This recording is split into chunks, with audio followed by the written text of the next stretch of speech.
Good afternoon and a very warm welcome to Citizen at 1. My name is Michelle Morgan. Today is Monday, the 25th of November, and these are the day's news stories.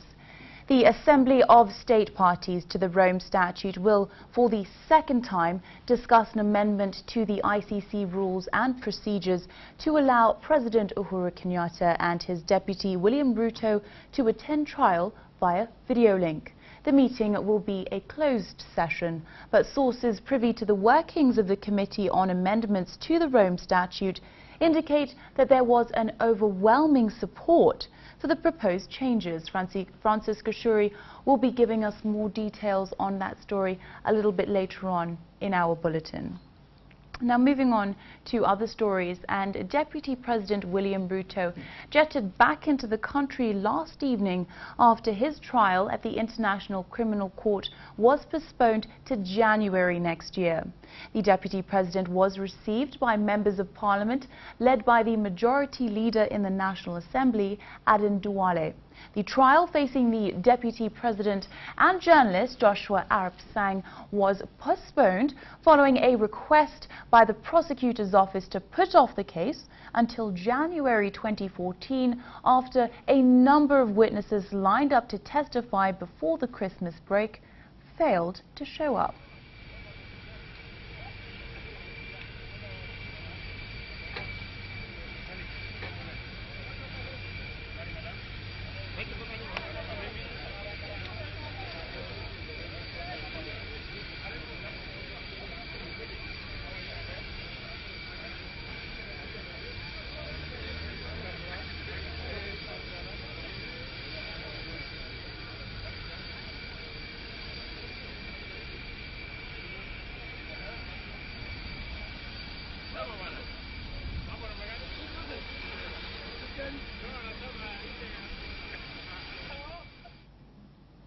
Now, the Garissa County government has embarked on an initiative to save the environment by distributing Savagicos to residents of Sarantho in Dadaab constituency. Over 200 Savagicos have already been distributed to the residents. The program is a joint initiative with the Livestock Ministry to restore the environment in the area that has seen massive destruction of trees.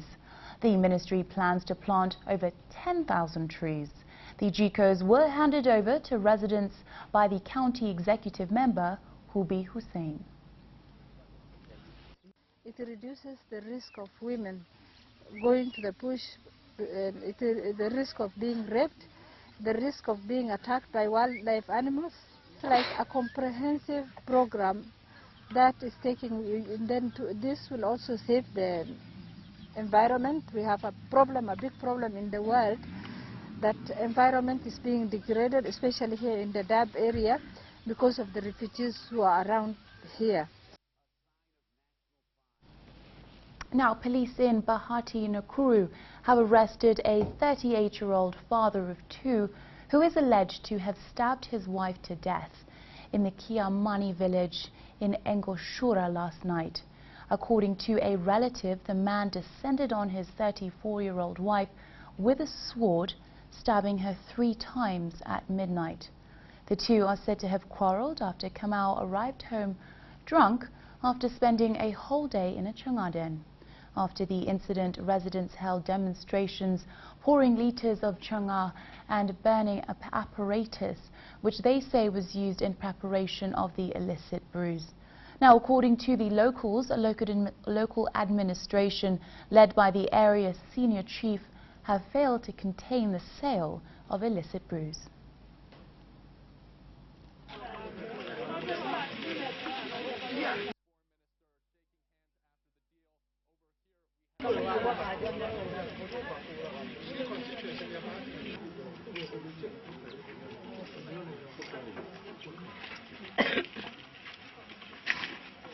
I've talked already with those people. I've talked with the DC.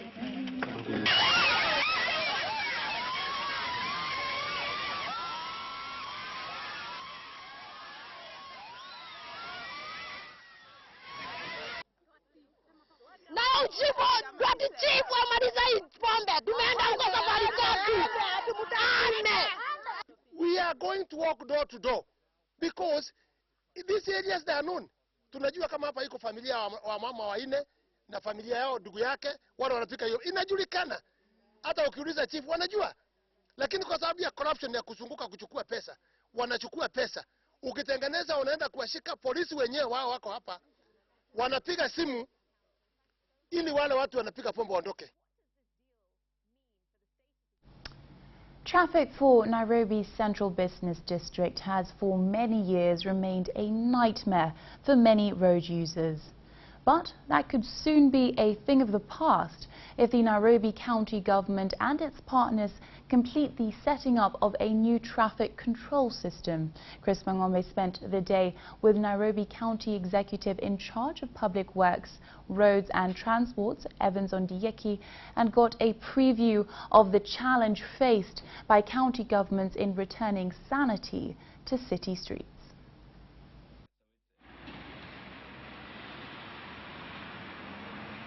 Residents may have in recent times spotted traffic lights and street cameras installed at major intersections and roundabouts in the city.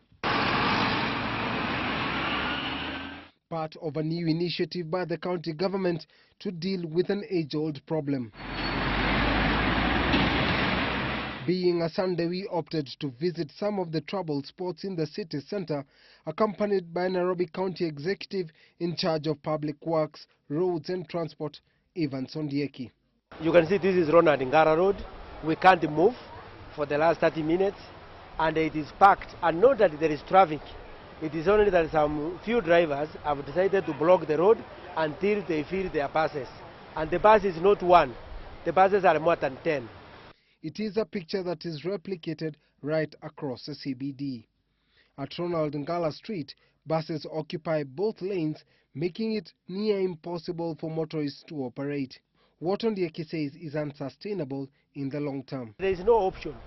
We don't have an option. This we must change. If anybody wants to do business with us, then they have to do it in an orderly manner. It took us a while. However, we eventually managed to trace traffic police officers mandated to cover the Sunday beat and undo the madness that is Sunday traffic. And though numerous efforts by past administrations have been launched, little has been achieved in the way of discipline. Let me tell you, Nairobians are responsible people. It's only that some people pretend to be having an attitude or a selective amnesia. They have forgotten because Michuki was a good minister, may he rest in peace. He enforced the traffic rules to the letter and it worked. We are going to be strict on enforcement because now we have the cameras. If our officers are going to be compromised, we will be able to know and we'll deal with them firmly. The traffic control and decongestion programs in its first phase has seen cameras set up in the CBD at a cost of 490 million shillings. Funded by the central government, the county government and the European Union alongside other partners, the project seeks to ease the flow of traffic. A second and third phase will see the system extended to surrounding city estates, with the data collected used in pursuing prosecutions.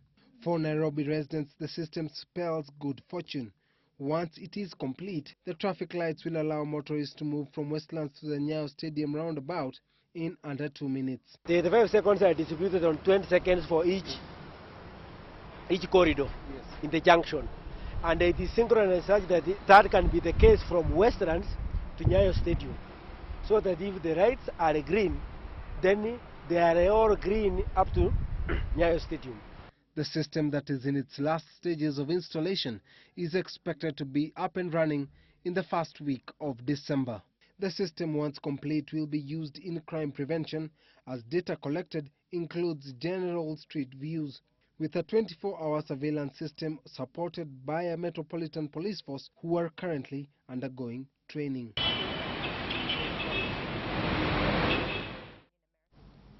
Now back to our top story, and the Assembly of State Parties to the Rome Statute will, for the second time, discuss an amendment to the ICC rules and procedures to allow President Uhuru Kenyatta and his deputy William Ruto to attend trial via video link. The meeting will be a closed session, but sources privy to the workings of the Committee on Amendments to the Rome Statute indicate that there was an overwhelming support for the proposed changes. Francis Gashuri reports.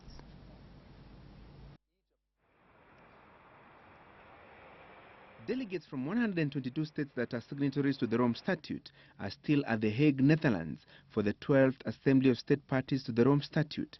Today's session will focus on a proposed amendment to Article 134.3 of the ICC Rules and Procedures to insert a provision on the use of video links for persons facing trial at the ICC. This proposed amendment, fronted by Britain and supported by at least 20 members of the Working Group on Amendments, is meant to cushion President Uhuru Kenyatta and his deputy William Ruto from having to travel to The Hague to attend their trial sessions. The drafts, yes, the drafts are now being discussed. I can't go into detail because I don't know what they will look like in the end, right? But the African group had some proposals. The others have had proposals. The British, as you remember, have a proposal. And we are working to make sure that all these proposals, right, can be harmonized, right, so that we have something that we can agree on and have a consensus on in the meeting. If the suggested amendment will receive the support of the members, it will take effect immediately. If the ICC member states will fail to adopt the decision through consensus, it will be subjected to a vote and must be supported by at least 81 out of 122 members to sail through. You know, actually, we are. It's not our first preference. Let me put it that way, because it's something that we had looked for and had been refused, right? Although, like I told you before, the court had allowed it, right, earlier on. So it's something that, you know, that we're not looking for. We have made other suggestions, representation by counsel, right? Him waiving, His Excellency waiving his right to appear, a Deputy President waiving his right to appear, you know. Has it worked and can it work? Absolutely. Kenya's attempt to push for an amendment to Article 27 of the Rome Statute to provide immunity for sitting heads of state and their deputies from ICC trial was turned down by the Committee on Amendments. Kenya suffered yet another blow on Friday when its suggestion that Kenyatta and Ruto be exempted from continuously attending trial and instead be represented by their lawyers was rejected. Kenyan civil society groups and NGOs attending the Assembly of State Parties meeting as observers have opposed the suggested amendments, insisting that the proposed changes would encourage impunity. The Assembly of State meeting ends on Wednesday. Francis Gashuri, Citizen at 1. A family in Nyeri town has appealed to the government for urgent help as they search for their 22-year-old son who went missing slightly over 2 months ago. The parents of Samuel Wambugu, who had just completed a laboratory technician's course at the Kenya Medical Training College, failed to return home from an internship that he had undergone at the Nyeri Provincial Hospital.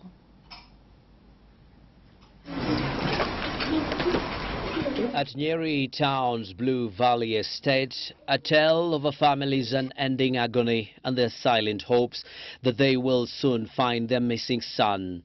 Every day, 81-year-old James Wambugu and his wife Jane Wanjiru sit outside their home hoping that their fourth-born son, Samuel Wambugu, will return home to their warm embrace once again.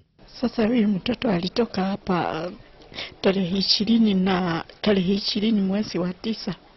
Aliondoka hapa akaenda kama shule vile alikuwa tu anaendaga kama kawaida, na akawa na furaha tele. Hata wakati huo tulikuwa tunaongea naye vizuri sana, akatoka akaenda. It has been a painful experience so far for them, because until his disappearance, Samuel was in internship at the Nyeri Provincial Hospital after successfully completing a laboratory technician's course at Nyeri KMTC. One day, he left for his workstation at the Provincial Hospital, never to return home. Saa 2 ndio tuliona message, akaandika message kwa simu, akasema, Mama nampenda sana. Mama and Dad, I loved you so much. Tena akaongea akasema, nilikuwa niki appreciate ile sweet upendo wenu, mlikuwa mnampenda naye, na sasa nimemwacha na muombea maisha marefu, muwe mkikaa. Sasa mimi hiyo message kwanza ikanistua, manake sijaona namna hiyo tena. Maana sasa kuna kazi tunafanya, tunakaa hapa tu tukizunguka tukifikiria habari ya mtoto tu. The parents have kept that short message, a painful reminder of a day they will never forget. Attempts to reach Samuel on his mobile phone have not yielded fruit. And efforts to trace his mobile phone signal have been futile so far.